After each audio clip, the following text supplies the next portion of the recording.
Artist Journal, September 5th, 2022, Berlin. My name is Adrian Pocobelli, and I welcome you back. I am back. As Minta says, he's always back. I totally appreciate that. Love those tweets. Embarrassed for my own tweets of the weekend, but we can just delete that and forget that ever happened. Yeah, be careful. I'm terrible with that, by the way, with drinking and tweeting. Terrible. So that's why I don't drink too much. But I was at a wedding, and the champagne was flowing, and the wine was flowing, and of course, you just are 7 hours later. The Bacchanal called a wedding. And so anyways, it was fabulous. Baden-Baden, we went to the baths yesterday, me and my friend Florian, on the way out, and I highly recommend it. It was 32 euros and kind of I don't want to call it once in a lifetime, but fascinating. It's meticulously run. I thought I must have used more than 32 euros of energy with the saunas, the pools, and they start you at light sauna, and then you go to like 4 other saunas that progressively get hotter, and then you go into water that's about that temperature of the last sauna, and then it progressively gets colder till you're in the ice pool at the very end, where you're lucky if you can dunk your head 3 times and get out of there. And that's how it works. So anyways, highly recommend that. A lot's happened. I picked up a couple of rat cloaksies on the way out. Let's actually quickly talk about that first, and then we'll get back to AI art, which I think is this piece I've seen in a couple of collections already this morning. It was minted yesterday. We'll get to it because I think there's some interesting stuff. I picked this up on the way out for 180, and I think I'm overpaying, not because of the quality of the art. I think I'm getting steals here. But I paid 180 for this because I was starting to see rat cloaksies go. Let's look. I think I brought up the activity. He's had such a couple of days here, and I don't mean to always talk about the same artists either. Like, I just want to let everybody know, because I've actually got a tweet or two, not many, but a couple of, hey, why don't you profile this person? And yeah, I don't know how I feel about it actually, but if I like the work, and especially if I already own the work, then of course, and everything. But anyways, I'm just glad we're all back here and that we're talking about art, and that's all that matters. So just eye on the prize, which is just making something interesting. It's an artist journal. Welcome to my public diary. Okay. So interestingly, he's selling some of these FX hashes. So this is, okay, that's because that was a few days ago.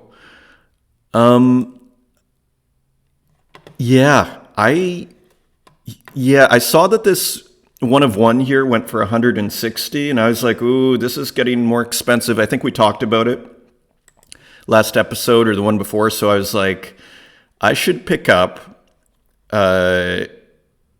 these rat cloaksies before they're gone. So I spent 180. I might be overpaying, guys, because we'll talk about Weblinks a little bit, who might be watching this program. He's getting, or she, who knows, Weblinks is getting some pretty good deals here by making offers. And I generally don't like to make offers just as an artist. If I'm selling something for as little as $50 and then someone makes it for 30, it's kind of, nobody's living off of this really, but I think that's going to change really soon for a lot of these artists, hopefully all of us. Once in a while, I'll do an offer if it's outrageously high, the price. But anyways, it's not a judgment on offers either. Just as an artist, I generally don't do it. But there are deals to be had. And you know what? I may have overpaid like 400 Tezos in the last week. Okay.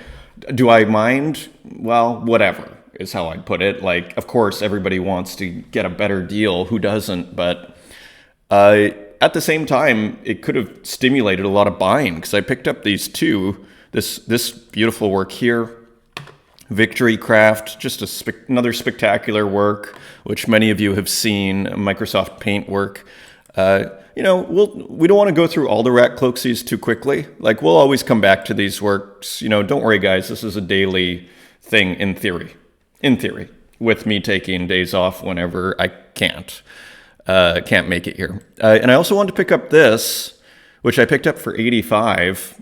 And because I thought it paired really well with this other Magritte. Again, I always have this gallery in my mind to see this kind of Magritte-inspired work. And so I thought, you know what? I kind of want to get the this other one, and I'll just show you the original Magritte if we can find it. I don't know if we can find it. Let's just go here. Magritte. Maybe was it in Meat? So we see the original of the bird there.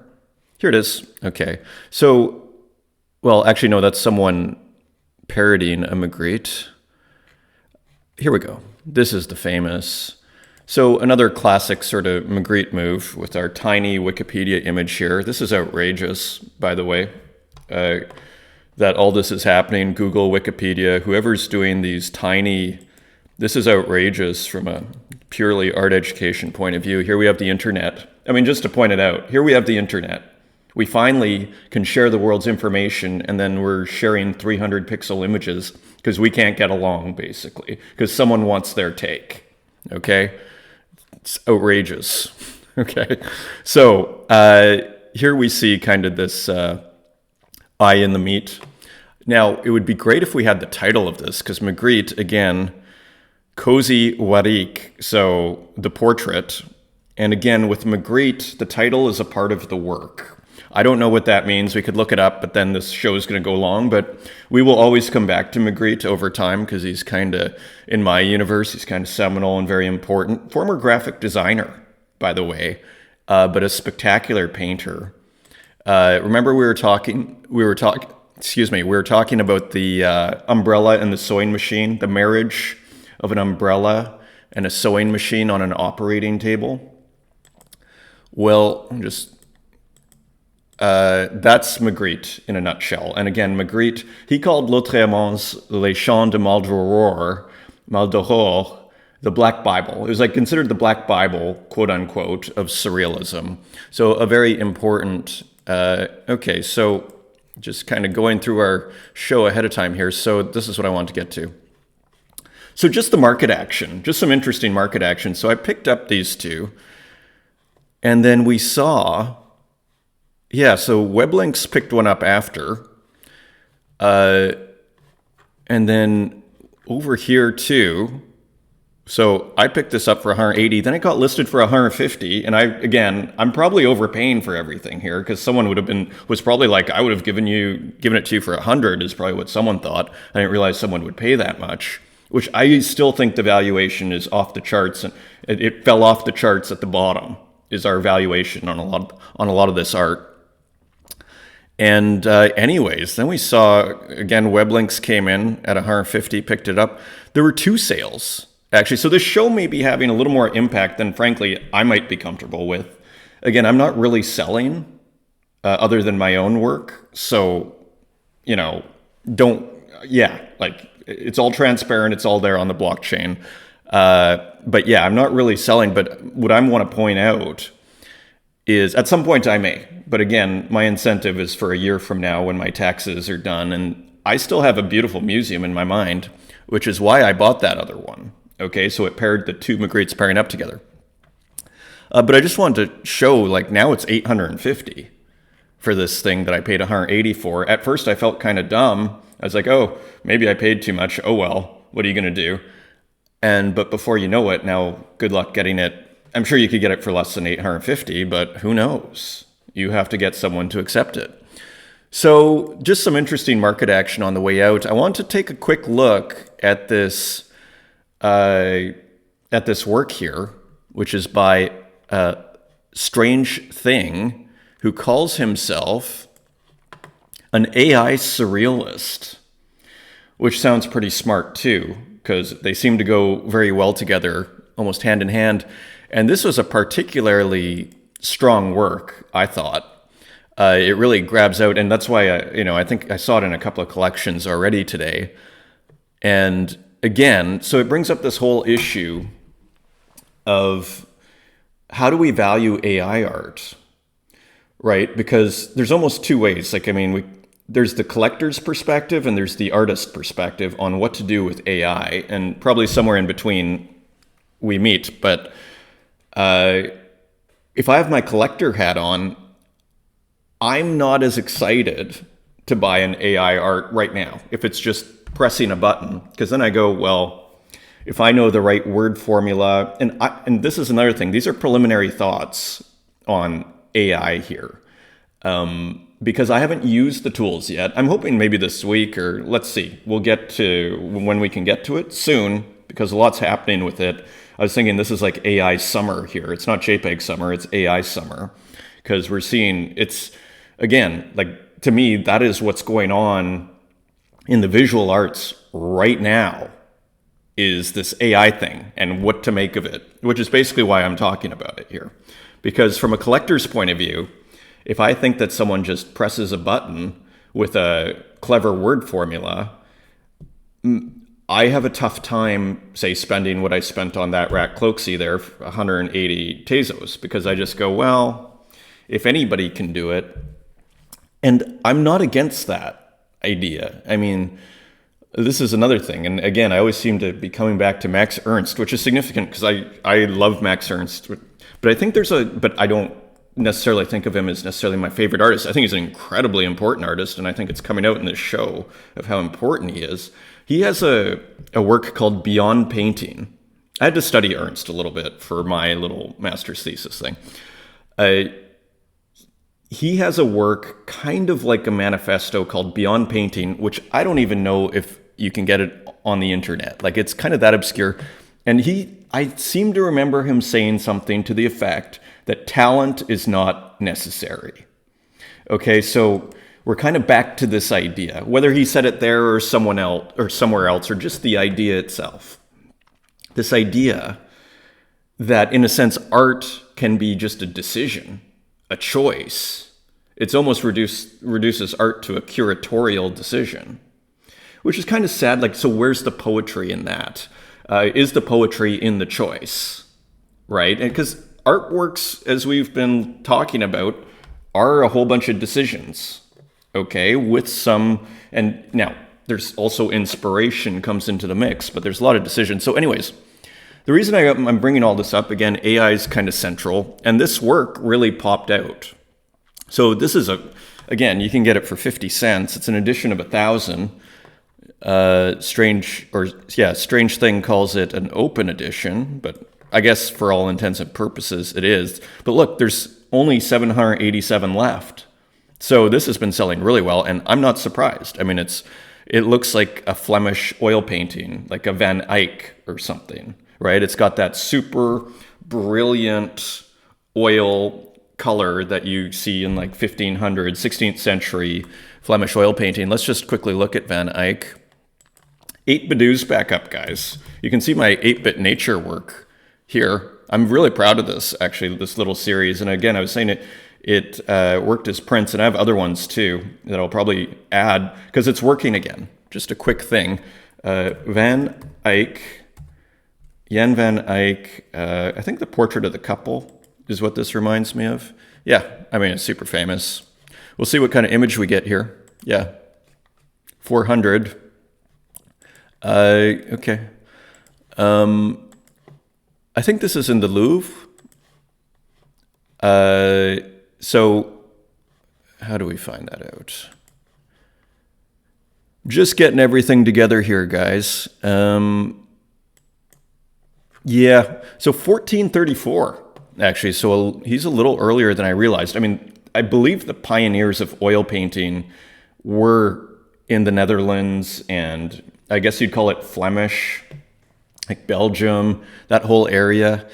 And I believe it went down to Italy from there. Okay, 1434 is pretty early, but we'll have to do a little more research on that. But again, that's kind of what this reminds me of. The lighting is beautiful. Now, okay, so my take on this, if I had made this piece, first of all, I'd be really thrilled because look at how great this looks, okay? First things first. But my temptation would be, okay, this is kind of cool as an AI work, but what if I use this as a basis for an oil painting? And by the way, oil painting looks like magic, and you could just go, you think you have to be a magician to know how to oil paint? It's actually pretty simple. You can learn in about 2 weeks, okay? And probably half the audience here probably could make a pretty respectable version of this if you know how to oil paint. And again, if we're going daily here, guys, I don't mind actually getting into just the basics. I'll tell you what I know, because I basically took a 2-week class, and you'd be surprised. And this might sound shocking, and probably a lot of you don't even believe me, okay? But you'd be surprised how easy it is when you know how to build a painting. Okay, and that's what oil painting, traditional oil painting, old master painting is all about. Okay, I could even dig up some image where I show the kind of the copy and my version, the reproduction, like the image of the painting, and then I do my version, and you go, oh, that's actually not terrible. So, anyways, so it brings up so I just want to have some preliminary thoughts here just to open the discussion, because it's becoming important, and it always kind of was AI, but we're starting to, you see some other works by Strange Thing. So this is an edition of 10. Now you buy it for 35. So people are buying it, which is also significant. People are valuing it, but I think, yeah, and you see the Nike symbol here, kind of a more minimal approach on that one. Here you have it again. Yeah, so another mysterious work, a 1 of 1, 200 Tezos. So now, and we had other sales here. Sumi Ryusi, also known as Sumi Ray. Look, WebLinks is on a tear. And that's good, because I'm basically out of money. So, like, we have to remember, these markets are made by individuals, okay? And so WebLinks is on a tear right now. I think WebLinks picked up a couple of these. Yeah, see, 100 Tezos. So these are respectable numbers for, AI. Now, I haven't used the tools yet. So I'm just putting my preliminary thoughts, not knowing really. Like, I have an idea of how these tools work, but I wanted to just get out the initial thoughts and then use the tools, and then, okay, what kind of insights, how has the thinking changed or developed or evolved after using the tools? Now, interestingly, with Sumi, she uses DALL-E, then she uses Procreate, and Lightroom. We don't know the order. It's probably DALL-E, Lightroom, and Procreate is probably the order. But again, 100, and again, the results are pretty awesome. I mean, and so the temptation again for me is, now this isn't like an oil painting. So, if you were to try and reproduce this, it would actually be pretty annoying to do, and it probably works better digitally. That other one, I would start going, geez, should I just make a huge oil painting? Because it would be shocking and beautiful, and it would turn heads, and you'd probably get some attention. Like, you'd probably get a gallery immediately. So it brings up this idea of AI as a tool, right? Where do you stop? Like, is it good enough to just press a button? You can see, Sumi has a process here. How much development has come into this? And does it matter? What if you can just put in a certain word formula, upload certain paintings? Again, I haven't done any of this. So these are just initial questions, but yeah, I believe WebLinks picked up 2 of these, and Sumi's sales are pretty respectable. I mean, she's been doing really well. This whole series is pretty much sold out, as far as I understand. So, yeah, I mean, just again, these are the things that I'm seeing. So this AI art thing, basically what I want to do here is open the topic up for discussion. So I'm still recovering, I think. Okay, so Rat Cloaksy we talked about. And so congratulations to him. He's had a spectacular weekend on the secondary market. Did we look at that closely? Like, we looked at when I was in there, but I mean, look, Fall of Pepilon went for 250. Again, WebLinks. So WebLinks is on a complete tear. I assume this is WebLinks too. And so I have mixed feelings about it, because in some respects, as a collector, on the collector side, I'm like, ooh, there's more competition out there, especially if you make videos like this. Like, let's face it, guys, like, whoever we talk about, like, I'm seeing my own sales go up. And this is just the nature of being out there. Okay, so, but ultimately I'm happy. Okay, as an artist, I'm thrilled. And let's face it, like Rat Cloaksy deserves more than what he's been getting so far, and these are still cheap, okay? Not as cheap. And it is all relative because, and again, don't take too much of my advice, if any. These are just my opinions because I'm overpaying, okay? You might want to, as far as what you're paying for stuff, look around at what other people, because I might be overpaying, but I just go, again, I feel weird about, unless something's like ridiculously expensive, I feel weird about putting offers in that are slightly lower. But if it works for people, and if you're buying en masse, which WebLink seems to be building his own museum, then these saving 5 and 10 and 20 here probably makes a lot of sense. You're going to end up with more art. And as Walmart says, why pay more? Okay, like it is a market here. It's a free market. And at the end of the day, some early Rat Cloaksies. So I picked this up. So I didn't pick this up, actually.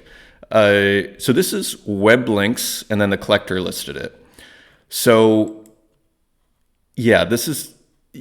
And I picked up a couple of these too on the weekend because I started to see the movement. WebLinks picked up a bunch of stuff. And then I was like, oh, I'm going to miss these two. So I picked up these two, again, paying probably too much, but I don't feel bad about it, again, I'm not going to, and look, they're selling for more now, so who cares? But I thought, you know what? Get them while you can, which is what I tweeted in the reply when I got the thank you from Rat Cloaksy and thanking all the other collectors who are helping build this scene, okay? As well as the artists, but it's a collective effort on everybody's part here. I'm an artist first, believe it or not, and collector. I didn't think I could afford art, okay? Until I came here. So as I always say, just buy while you can, guys. Buy while you can. Quick thing, okay, Audie Woody put out some more strange art from Audie Woody, but I just think he's a guy to pay attention to. You can still get this edition of 12. I never really know what to make. Again, these 18th century collars, but he's just got such his style, and it's kind of like a surrealism of sorts. These, just odd. Audie is odd. And that's his thing. Hot Curry. Audie is enjoying a game by Stephen Curry. And there are deals here. He listed this for 15. This one of one. Okay. And this goes back to his earlier style that he started with, because I think he wasn't making that many sales. And I actually really like his recent stuff here. I find it's really interesting, with the peppers. Again, this is outrageous, okay? This is outrageous and what is going on? The McDonald's that's kind of flattened and the crazy iconography. I just go this is so odd that I have to buy it, The celebrities, it's kind of like this weird mashup of contemporary visual culture. Okay. You have, again, the celebrities, you have consumer society, it's a mashup. You almost have this Olympics with this crazy iconography in the background. So just want to say, okay, Audie's doing a few more things. This was a work that I found, I was looking at Louis Osborne and he picked this up and I was I just thought this was worth looking at the concept. I didn't buy, it's $100. So Stephen Ong is not a cheap artist. And it's not even necessarily my thing is in terms of just, I'm not huge on cartoons or whatever. All respect to everybody else that does it and to him. But I'll tell you what fascinated me here is I'm going to hit play. It's just the take. I've just kind of never seen anything like this before. This take on the comic book. It's a combination of comic book and animation. So I just thought, this is something to notice. This came out a year ago, more. June 22nd, 2021, has some music. So just an interesting work. I think we can start to wrap it up. I do want to thank I've made a few kind of moves here. I just want to, this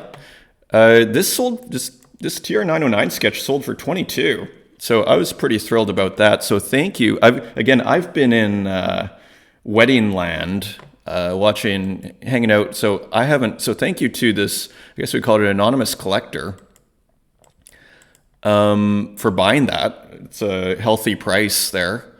So much appreciated. And we sold a Lode Runner too, the last one of these. And this is part of a series that I do called Nostalgia Studies. I've been doing this series in various guises for since 2014. I'll go into it more deeper, but it's basically about all the kind of iconography and design that I grew up with in the 80s. Lode Runner is one of the first games I ever played. And so here I'm playing with the Non-Finito and these screenshots of Lode Runner level 1 and playing in Procreate, which has these beautiful pencil tools. You see, I wish I could get a real pencil that made marks this beautiful. So thank you to Padrino for picking up that work. And then we got an offer. I got an offer on, what was it? On the Jeff Mills piece. So, yes, and actually there was a YouTube comment on that too. Let's just see. There was a YouTube comment, and the channel continues to grow quickly, guys. We're at 92 subscribers, so we're almost on 1,000. Looking at the rent crisis and hoping that, property prices come down here. I got a comment on, I think sorry, I'm going off the rails here at the end, guys, but we basically got a comment on, I think here, where someone had put an offer in. Damn, I missed the Jeff Mills. I've just put an offer on this for 8 Tez. Thank you, Brent Mantic. So totally awesome. I kind of want to keep it in my collection. There's 2 other people that own it, so you can always go to owners. Drew Jones and Aztec9 have a copy. I sold them for really cheap. So maybe you just need to offer a bit more. I'm sort of not eager to sell, but thank you for the offer. And maybe these guys will jump at it. And maybe I will too. But for 8 Tezos, I'd probably be I totally appreciate it, but I'd probably just want to buy it back if I sold it for 8. It's sort of like that. So anyway, and I was actually pretty proud of this piece. So just out of the sketchbook there, with Jeff Mills with Mars and in the background on the observation deck. 1-man spaceship. Anyways, let's leave it there. Thank you again for tuning in. Until next time, take care.